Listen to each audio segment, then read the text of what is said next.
Goeiedag, dit is Werner van die Katholieke Netwerk Suid-Afrika.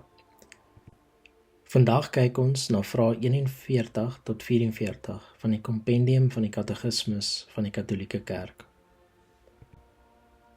Vraag 41. In watter opsig is God die waarheid? God is die waarheid en as sodanig kan hy nie bedrieg nie en hy kan ook nie bedrieg word nie. Hy is lig en daar is geen duisternis in hom nie. 1 Johannes 1 vers 5. Die ewige Seun van God, die mensgeworde wysheid, is in die wêreld gestuur om oor die waarheid getuienis af te lê. Johannes 18 vers 37. Vraag 42. Hoe openbaar God dat hy liefde is? God openbaar hom aan Israel as die een wie se liefde sterker is as die van 'n vader of moeder vir hul kinders of van 'n bruidegom vir sy bruid. In hom self is hy liefde. 1 Johannes 4 vers 8 en vers 16, wat homself volledig en gratis gee, en wat die wêreld so lief gehad het, dat hy sy enigste seun gegee het, sodat die wêreld deur hom gered kan word. Johannes 3 vers 16 tot 17.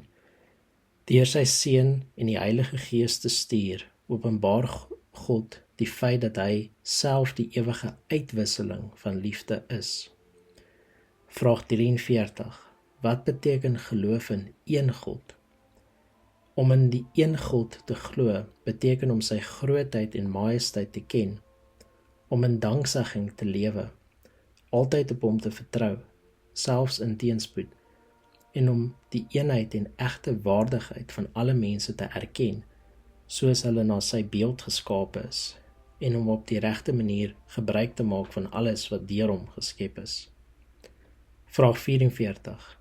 Wat is die kernwaarheid van die geloof en van die Christelike lewe?